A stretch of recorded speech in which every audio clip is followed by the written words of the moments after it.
ఏమని వ్రాయబడి ఉందంటే 3వ వచనం, మీకా 5:3, ప్రసవమగు స్త్రీ పిల్లలను కనువరకు ఆయన వారిని అప్పగించును. ఈ పాయింట్ మీరు అర్థం చెప్పండి. ప్రసవమగు తల్లి, ఒక స్త్రీ పిల్లలను కనువరకు, పిల్లను కనువరకు. ప్రసవమగు స్త్రీ అంటే ఎవరు? మీరు మళ్ళీ వెంటనే కనెక్ట్ అయిపోవాలి. ఎక్కడ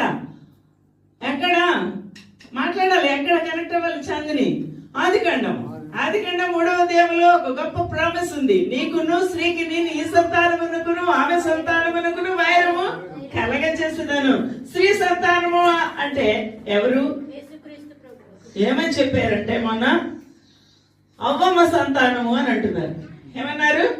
అవ్వమ్మ సంతానము. స్త్రీ అంటే మరి ప్రభువైన యెహోవా దేవుడు ఆ యొక్క ఏదైనా తోటలో ప్రత్యక్షం అయ్యి సాయంకాలం పూట స్నేహం చేస్తూ సంభాషించుచున్న వేళ ఎవరు కనబడాలి? వీరిద్దరు కనబడకుండా దాక్కున్నారు చెట్టు వెనకాల. అప్పుడు ఎందుకు అనంటే పాపము జరిగిపోయింది. ఓకే, ఇక్కడ పాపం చేశారు, తప్పిపోయారు, ఇక ఆజ్ఞను అతిక్రమించారు. ఇప్పుడు దేవునికి దూరం అయిపోయారు. ఇప్పుడు ఆ స్నేహము కోల్పోయారు. ఆ యొక్క బట్టలు లేవు, నేను కప్పుకున్నాను చూడండి, అన్ని కప్పేసుకున్నాను.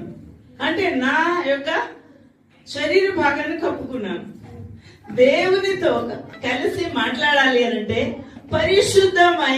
పరిశుద్ధమైన మహిమా వస్త్రాలు ఉండాలి, నీతి వస్త్రాలు ఉండాలి. ఆ ప్రేమ, ఆ యొక్క దేవుని యొక్క గొప్ప గుణ లక్షణాలు ఏమైతే ఉన్నాయో, ఎవడి ఉన్నాయో అవన్నీ కలిగి ఉండాలి. ఆదాము అవ్వలు అలా ఉన్నారు ప్రభు సృష్టించినప్పుడు.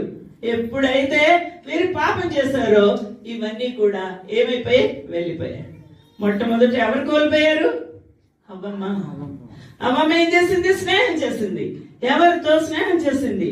శత్రువుతో స్నేహం చేసింది. శత్రువు ఎవరు? అపవాది. అపవాదికి శత్రువు యెహోవా దేవుడు అని నిర్ణయం తీసుకుంది. దేవుని యొక్క ప్రణాళిక పతనం చేయాలని నిర్ణయం తీసుకుంది. అసలు అపవాది ఎందుకు ఈ పతనాన్ని చేయడానికి ప్రణాళిక రచించింది అనంటే, దేవుడు ఇంకా ఫర్దర్ గా, దేవుని యొక్క సృష్టి ఫర్దర్ గా అంటే ఇంకా ముందుకి ఏమాత్రం ఆదాము వాళ్ళ దగ్గర నుంచి పుట్టిన పిల్లలు అటువంటి పరిశుద్ధులుగా, అటువంటి నీతిమంతులుగా, అటువంటి మహిమ కలిగిన వారుగా ఈ లోకమంతా నింపకూడదు. అర్థమైందా? వాడి యొక్క తంత్రం అది. అయితే